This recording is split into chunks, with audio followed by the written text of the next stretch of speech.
Hello everyone and welcome back to the channel.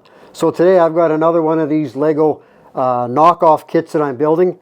I'll get the camera turned around and we'll show you what we're up to. Be right back.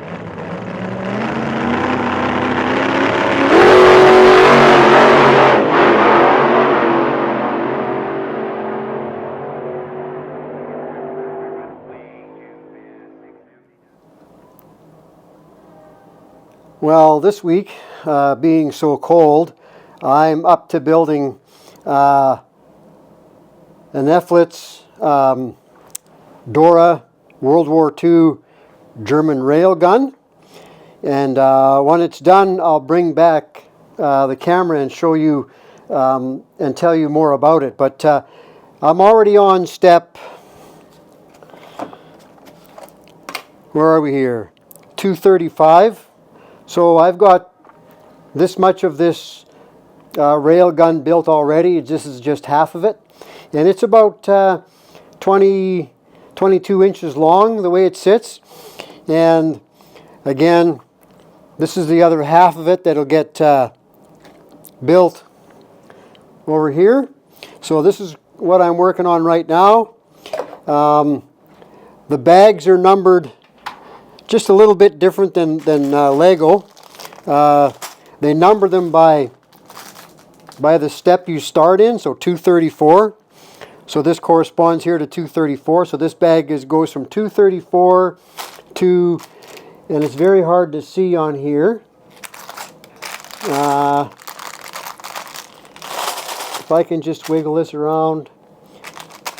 No, I don't know if I can see it or not. They're very hard to see. 234 to 244. So those are the steps that this bag builds. So it's a little bit different than Lego. I've gone through and I've actually written the starting step on here so I could find them a lot easier. And I've also separated them all out into when they start in the building steps. So I've done that little bit of thing. So once I get this other half of this carriage put together, I'll bring you back and show you what we've got. So that's for right now, and we'll be back later. Well, I thought I'd bring you back in here before I get these trucks installed again on this carriage. So this is the construction of this second carriage. So once they get put together, they're going to look, you know, like that together. This is what one of the trucks looks like that goes under the carriage here. So before I get this truck put on the carriage, I just wanted to show you, you know, the repetition and the stuff that's going on in here. So there's a lot of repetitive building on this. And again, by the time I'm done, I'll have built 4 of these trucks. There's one on each end of the gun carriage, pretty much, or the supports that support the gun on the double set of rails that they had to build for it. So I'll get the rest of this truck built and the other truck built, and we'll bring you back when this is together.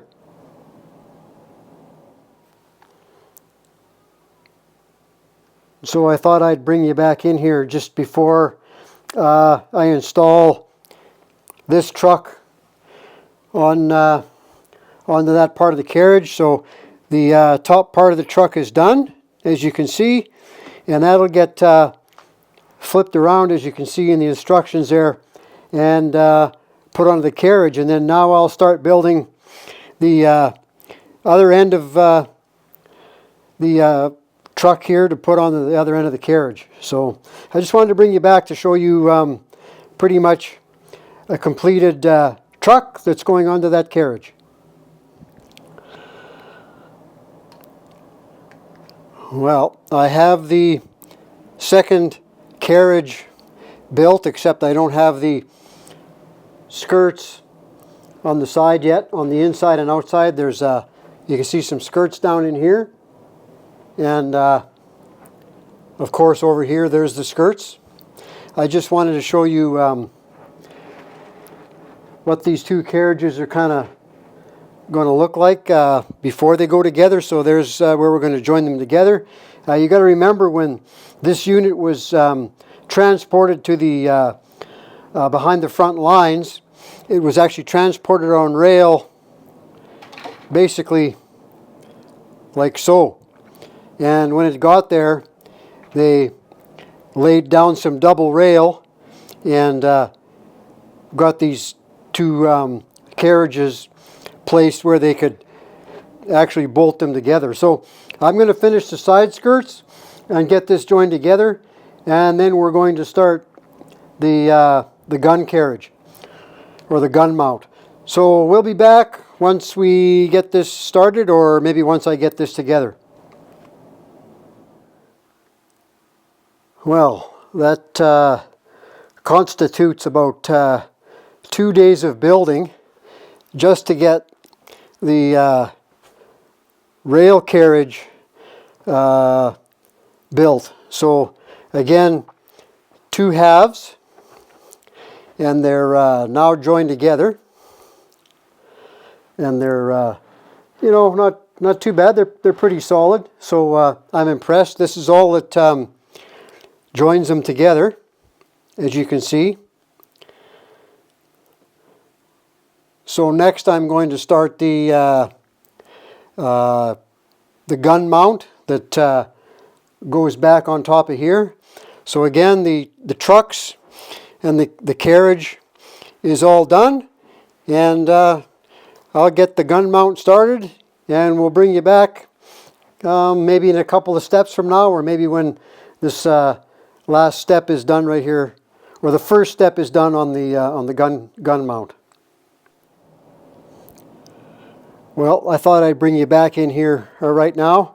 I'm at step 452, and I've now got the gun deck built. So that looks pretty cool. There's a bunch of railings and stuff that went on, and now the gun deck is on top of the double carriage. So I think the next step is going to be the recoil and the gun. But I'll bring you back when I got another step done, and we'll explain all about this huge gun. So I'll be back. Well, DORA, the rail gun, is done. So now we'll do just a little bit of a walk around and talk about it. I'll point out some stuff, and I'll read some notes that I've taken on it. But DORA is finished.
Well, here we have the finished DORA Lego kit here, or actually not Lego.